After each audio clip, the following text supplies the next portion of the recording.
Tema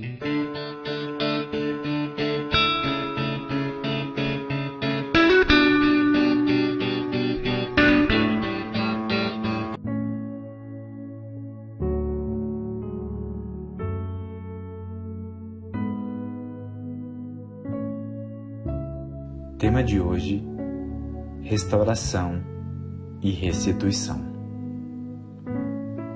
A carta de Paulo a Filemon é digna de ser examinada sob a ótica da palavra da reconciliação. Assim como temos responsabilidade de pregar aos homens a reconciliação com Deus, também devemos promover reconciliação entre os próprios homens.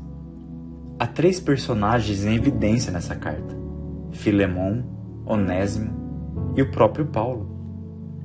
Filemon era amigo e filho na fé de Paulo. Além de destinatário da carta, seu nome significa afeiçoado, o que leva a concluir, juntamente com o conteúdo da carta, que se tratava de alguém que facilmente alcançava carinho das pessoas e sabia como retribuir por aquilo que recebia. No relato bíblico, Filemon foi quem sofreu dano, quem foi prejudicado. Onésimo foi o pivô da história, e Paulo escreveu em favor dele, um escravo fugitivo, causador da ofensa, e claramente culpado. Paulo intercedeu para que Filemon o recebesse de volta e o perdoasse. Paulo, o apóstolo dos gentios, assume o papel de reconciliador, e ele certamente compreendia muito bem o significado das palavras do nosso Senhor.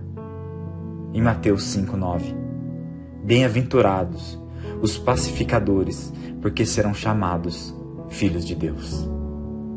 O apóstolo se identifica como prisioneiro de Cristo, lembrando a Filemon que a distância entre eles se devia ao fato de Paulo estar na prisão por pregar o Evangelho.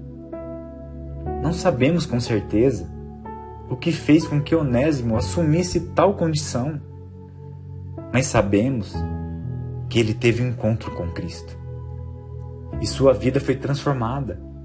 Ele se tornou uma nova criatura e as coisas velhas ficaram para trás.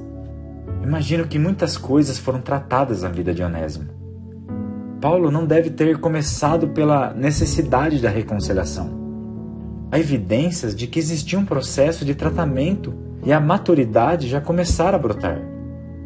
Quando Paulo disse que Onésimo se encontrava servindo em amor, é porque ele não estava lá na condição de escravo, e sim por livre e espontânea vontade de servir.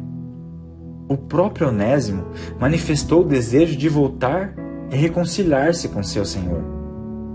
Muito embora não tivesse condições de restituir os danos causados, isso é evidência de transformação de vida. Depois de haver fugido e alcançado liberdade, ainda que de forma ilegal, Onésimo podia não querer mais voltar a ser escravo, sob hipótese alguma. Mas ele aprendera um princípio a qual seu discipulador costumava ensinar, em 1 Coríntios 7:22, onde diz: pois quem foi chamado no Senhor sendo escravo, é liberto que pertence ao Senhor. Do mesmo modo, quem foi chamado sendo livre, é escravo de Cristo. Percebo algo até mesmo reconhecendo que Onésimo havia sido transformado e perdoado por Deus. Paulo não ignorou que restavam pendências a corrigir. A transformação não remove a responsabilidade de consertar o que fizemos de errado no passado. Não basta agir corretamente da conversão em diante. É necessário resolver as coisas que ficaram para trás também. E o apóstolo não promoveu somente a reconciliação, mas também a restituição. Em Lucas 19, de 8 a 10, diz: Zaqueu, por sua vez, se levantou e disse ao Senhor: Senhor, vou dar a metade dos meus bens aos pobres, e se roubei alguma coisa de alguém, vou restituir 4 vezes mais. Então Jesus lhe disse: Hoje houve salvação nessa casa, Da mesma forma como Paulo pediu perdão em favor de Onésimo, ele também podia ter pedido perdão da dívida. Não fez, pois conhecia o princípio a ser praticado e não ignorado. Quantos crentes de hoje precisam aprender essa verdade?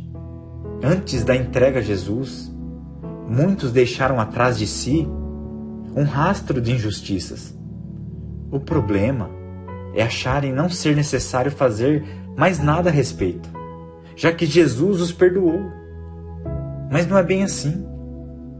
Há sim situações em que a restituição é impossível.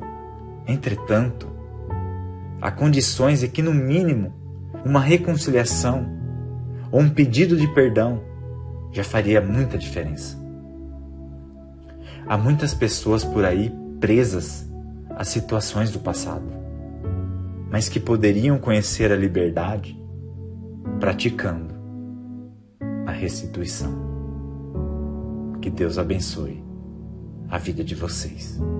Em nome de Jesus.